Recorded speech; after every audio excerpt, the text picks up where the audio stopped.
खुलुमबाय जोङो बे समाव दङ गभर्नमेन्ट मडेल कलेज चिरां खोलामालायाव थानाय जि मोनसे गभर्नमेन्ट कलेज जोङो बे समावहाय आंजों लोगोसे दंफायो निसिमा दखरा दुलाराय बर' फरायसा आफादनि आफादगिरि फुलेन ब्रह्म लोगोसे आंजों दंफायो निसिमा दखरा एबसुनिनो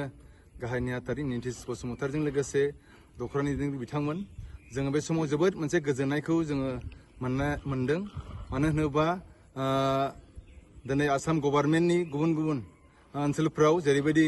गभर्नमेन्ट मडेल कलेज खालामदों सार्भिस खालामखांनायनि उनाव बिनि जि मोनसे दिनै फांसन खालामनाय बा जागायनाय बे नटिफिकेसना दिनै जोङो दाखालि सानथामसो सिगां जोङो ओंखारनायखौ नुनो मोनबाय दा बेबायदिनो दिनै नैबे खोलामालायाव थानाय जि गभर्नमेन्ट मडेल कलेज बिनि जि मोनसे दिनै फरायसाफोरनि मुं थिसननाय लोगोसे बेयाव जिखिनि गुबुन गुबुन डिपार्टमेन्टआव जिखिनि फेकाल्टि लोगोसे प्रिन्सिपालनि जि मोनसे बेयाव थिसननाय हाबाफारि बेनि जि मोनसे दिनै फोसावनाय बा नटिफिकेसन जोङो बेखौ नुनानै जोबोद गोजोननाय मोनदों मानो होनोबा जोङो मोनसे गिनाय दङमोन बे मडेल कलेजआ न'ल' जागोन नामा बिल्डिंल' थागोन नामा नैबे मोनसे गिनाया जोंनियाव दंमोन नाथाय दिनै मोगथां महराव गमामायैनो दिनै नैबे खोलामालायाव थानाय जि गभर्नमेन्ट मडेल कलेज बेयो दिनै मोगथां महराव मोननो थांबाय मानो होनोबा दिनै एडमिसननि जि मोनसे प्रसेस बेयो दिनै जागायबाय आरो माखासे फरायसाफ्रा अलरेडि जोङो मोन्थिदों बेयाव एप्लाइ खालामजेनबाय होननानै बेखायनो जोबोद मोनसे गोजोननायखौ जों मोनदों बे समाव जोङो जिहेतु नैबे निसिमा हालामाव गोबाव समनिफ्रायनो बेबायदि हायार इनस्टिटिउसन गोजौ थाखोनि सोलोंथाइनि जि मोनसे अनुस्थान जि मोनसे बेबायदि हायार इडुकेसनखौ होनो हाग्रा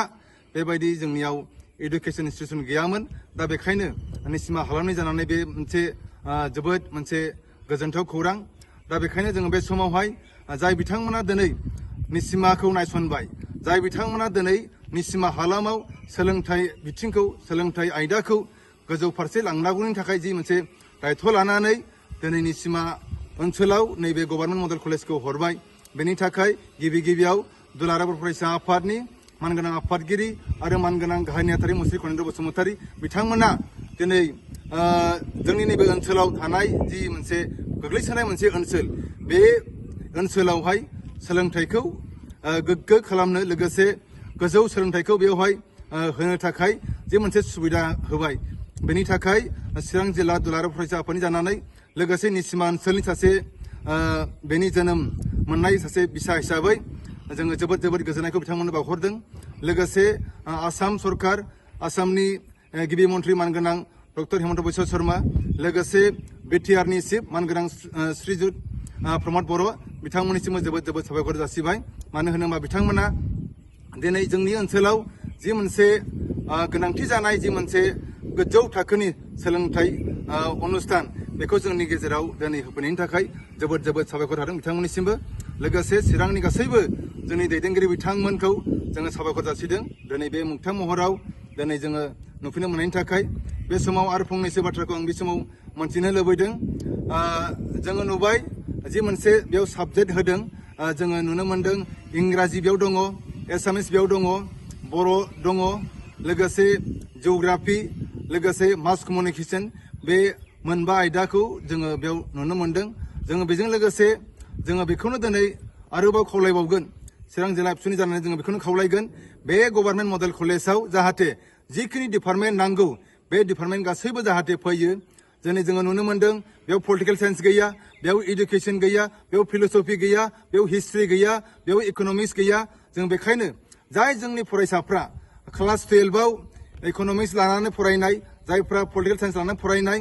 जायफ्रा फिल'सफि लानानै फरायनाय बा हिस्ट्रि लानानै फरायनाय बै फरायसाफ्रा दिनै जाहाथे फरायनो मोनो जों बेखौ खावलायगोन जाहाथे बिटिआर सरकार आरो आसाम सरकारा बेखौ थाबैनो जिखिनि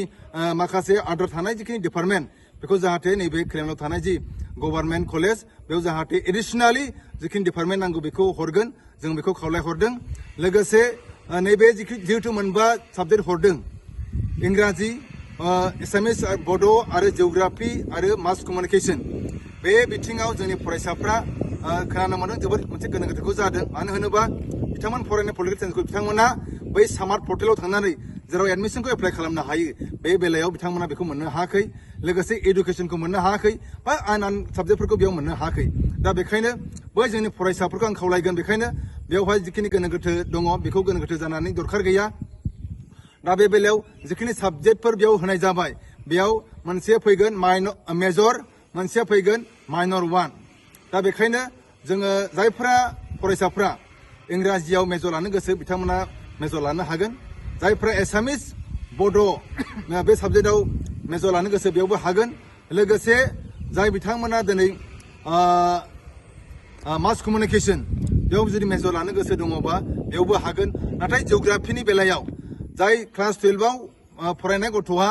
जुदि बिथांनियाव जुदि जिअ'ग्राफि दङबा बे जिअ'ग्राफिखौ बिथाङा लानो हागोन जों बेखौ फोरमायदों लोगोसे मास कमिउनिकेसना जितु क्लास 12आव गैया थेवबाबो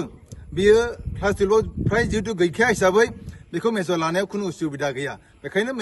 मास कमिउनिकेसनखौ जोङो मेजर हिसाबै लानो हायो आं बेखौ फोरमायबाय जोंनि फरायसाफ्रा बेयाव खुनु गोनो गोथो जानांगौ दरखार गैया जोंनि निसिमा हालामनि गासैबो एबार जायफ्रा क्लास 12खौ पास जाबाय नोंथांमोना नैबे खोलामनायाव थानाय जि मोनसे गभार्नमेन्ट मडेल कलेज बेयाव एडमिसन लानायनि थाखाय नोंथांमोना एप्लाइ खालामनांगोन जिखिनि आसाम गभार्नमेन्टनि हायार इडुकेसननि जि मोनसे स्मार्ट पर्टेल दङ बेयाव थांनानै जिखिनि दिनै डिग्रिनि जि मोनसे एडमिसननि थाखाय बेयाव पर्टेल दङ बेयाव एप्लाइ खालामबानो जाबाय लोगोसे जाय जोंनि चिरांनि गुबुन गुबुन खनायाव थानाय दाब दाब ओनसोलाव थानाय जोंनि फरायसाफ्राबो नोंथांमोनाबो नैबे खोलामनायाव थानाय जि मोनसे गभार्नमेन्ट मडेल कलेज बेयाव नोंथांमोनाबो मुं थिसननो हागोन दिनै स्मार्ट पर्टेलाव थाङोबा बिनि मुंखौ मोननो हागोन गभार्नमेन्ट मडेल कलेज चिरां होननानै बेयाव मोननो हागोन बेखायनो नोंथांमोना बेखौ क्लिक खालामबानो बेयाव जिखिनि साबजेक्ट अपसन दङ बेखौ जोङो मोननो हागोन बेखौ बे बिथिंखौबो फोरमायबाय